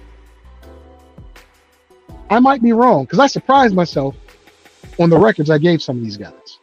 I did. I actually thought I was going to give the Cardinals a lot better record. I didn't. I thought I was, but I didn't. We'll see what happens. We'll see what happens. All right. Thanks for all the interaction, Steve, for real. And Miss Lewis Brown, or Miss Lewis. I love you all, for real. Thank y'all. Y'all make me getting up doing this show on a Sunday and a Saturday really worth it. I love the interaction. I really do. We can agree, disagree, or whatever, but I love the interaction because it gets me going. It gets me thinking. Like all the things you're putting up there, Steve, you have me thinking and defending. So I'm good with that. I love that. I love it. We're not being disrespectful. We're not cutting each other off. I love it. Thank you. Like it, subscribe to it, share it. That's the best thing I can tell you to do for me, my brother, Steve Holland. Like it, share it, and come on back. Seriously. And subscribe. My brother, I appreciate you. I appreciate you. But now stick around because I really want to talk about this NFL media merger, NFL media and ESPN merger. I talked about it yesterday. I gave some reasons, and maybe, just maybe, you might have some of the same reasons.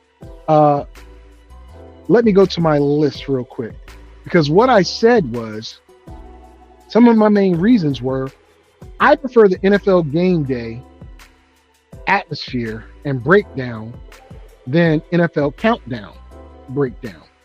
So I'll share my thoughts with you all, and you tell me what you think.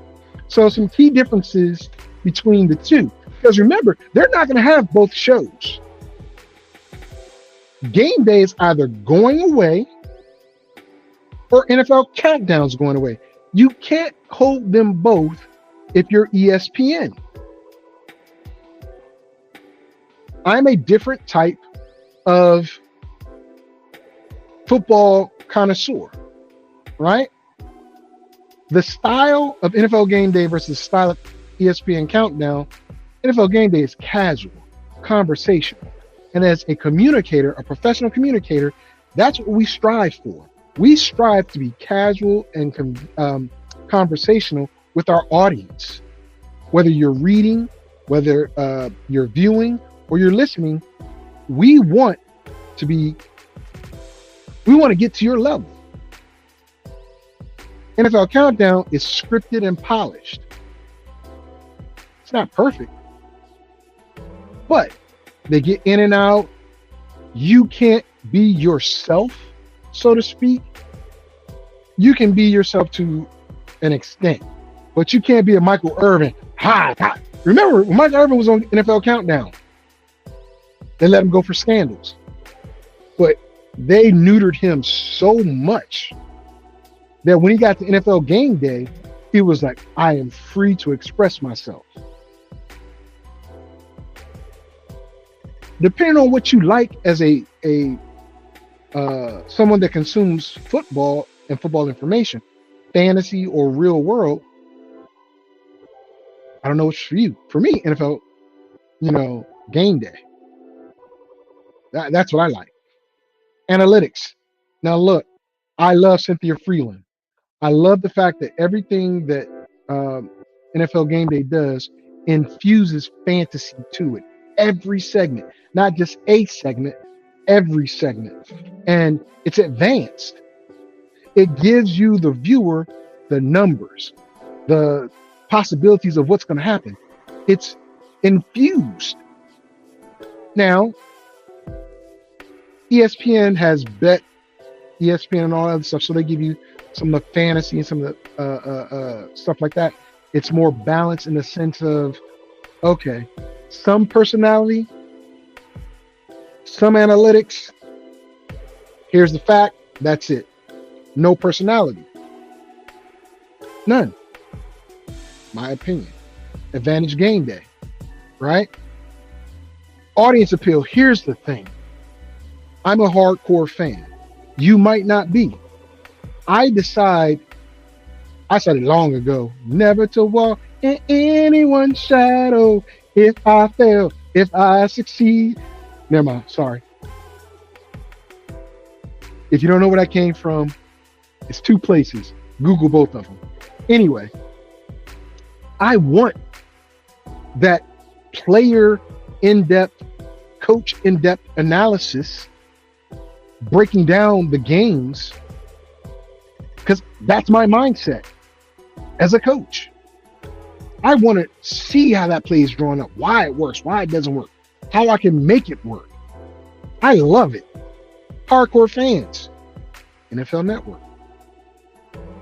The general viewing audience is who ESPN's Game Day NFL Countdown appeals to.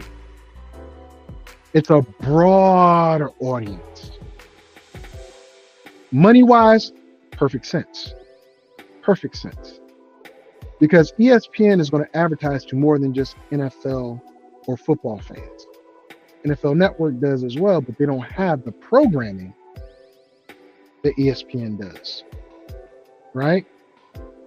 So they're not going to break it down as in depth as the player-led, coach-led show, because not everybody understands it. It goes over their head. So the advantage would go to ESPN in the sense of audience appeal. You have one niche versus a wide variety of information and opportunity. Wide variety, right? Access to NFL film and facilities. Come on. The NFL owns NFL Network. They're going to have the most access.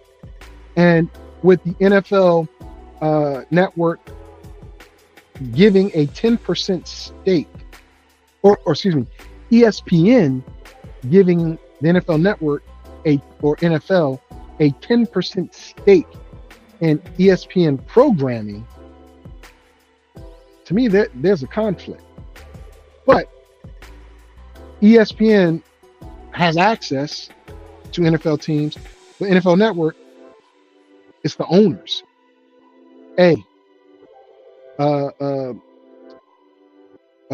Jerry Jones, who is the president of NFL Network, I want to cover whatever, and I'm on seeing some crews all across NFL. All in favor? Aye. All opposed? I got my Dillinger. Right? He can do what he wants. Owner's going to do it. Right? Hence this back together again NFL weekend. This is the second year they did it. They're going around all the camps. They have unfettered access. ESPN, not so much. But again, ESPN has a wider range, a wider audience. I got to drink some water, guys. Mouth is dry. So ESPN, again, has the advantage in the sense of they're a news outlet. They're going to report. ESPN is not going to do what the NFL Network can do, which is really shape the story. I don't agree with it, but the thing is, ESPN is absorbing NFL Red Zone, which is arguably the best program on NFL Network. I disagree. I like Good Morning Football, but I'm not going to get into that. I've already posted something about it. And they're going to dissolve Game Day, or that's the rumor. NFL Red Zone, Scott Hansen, he's the face of that. Everybody wants it. But here's what they're doing. They're putting it on the ESPN app. And if you've ever been on the ESPN app, it crashes a lot. It crashes a whole hell of a lot. So if you're going to take the best offer from NFL Network, which I don't think is the best offer, and put it on the app and give it a $29 subscription rate, that thing better not crash. The control is different as well. NFL Network, you're freer.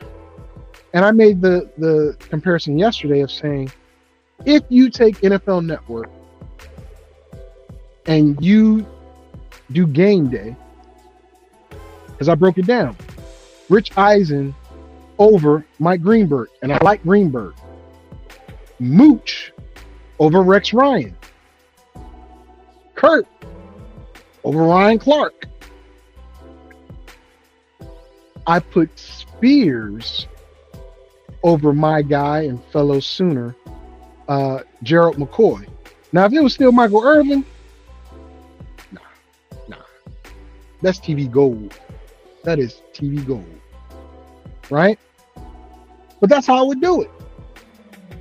Jeff Saturday wouldn't even be in the picture. Rex Ryan, I like him, and I love his energy, and I love his stuff he brings, but I like Mooch. Because the chemistry between Mooch and Kurt, you can't beat that, man. It's real. Cynthia Freeland, where does she fit in? Because ESPN has its own analytics department. She's better than all of them. Look, ethically, to me, can the NFL trust ESPN to be non-biased? Or not even NFL. Can the fan trust ESPN to be non-biased when covering the NFL when the NFL will own 10% of ESPN products? Keep it honest. Disney owns ESPN. Disney owns everything. But the media is ESPN. They're supposed to be non-biased. The example I gave yesterday, and I'll give it here, is the whole Colin Kaepernick thing and other issues that the owners got caught doing. Right? ESPN covered a little bit of it and said what they had to say, because again, they're covering all the sports. NFL Network covered a great deal of it, but they were somewhat neutered. Why? Because the owners own it. But on a lot of those shows, if you're the NFL Network and the news is about the NFL, you have to talk about it. And they did. Right? They weren't censored. How much time will you be given through ESPN to do the same thing? And will ESPN be non-biased? I don't know. I truly do not know. Selfishly, NFL Network is my guy. Here we go. Just look how ESPN left Larry Fitzgerald off the quarter century team, and ask yourself if they are biased. Larry Fitz belongs on there. No, good point, Steve. Good point. Larry Fitz is not a loud, boisterous guy. He's Art Monk to me because I'm a Commanders fan, Redskins fan. Just did the work. Wasn't really vocal. Numbers better than a lot of those cats. At any rate, I want to know what you guys think. Comment below. Leave it on a message board. I'll get to it. And thank y'all for tuning in. I appreciate it. Again, Steve, thank you. Steve Holler, thank you for coming and being a part of today's show. My girl Marvetta Lewis, thank you. I appreciate you. James Hemsley and Dan Carr, thank you for hitting the like button. I love everybody that loves me, because I love me some me. But I'm humble enough to accept everyone. With that being said, I will not be doing another. I might do another Sunday show. I might. I only did Sunday shows to break down the two divisions, the AFC and NFC. Saturdays were AFC, Sundays were NFC. But this upcoming Saturday, I begin my IDP, individual defensive player breakdown. Defensive line, linebackers, cornerbacks and safeties, and finally kickers. Which leads us all the way to the first actual game of the season. For those that play in leagues that do IDP, I personally do, and I love them. So that's why I decided to do IDPs. You know what?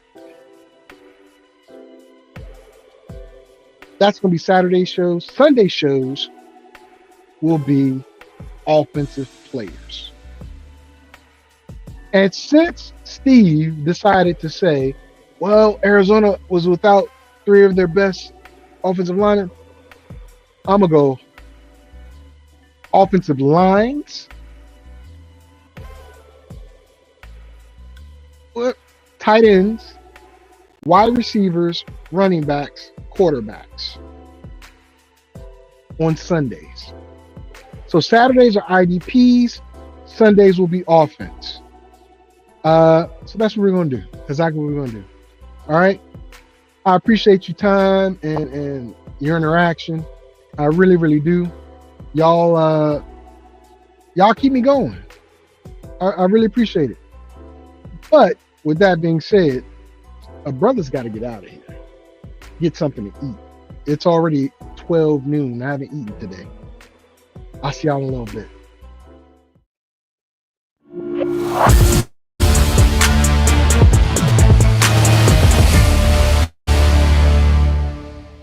I messed that all up, y'all. I messed that all up. Let me do it the way it's supposed to be done. Remove my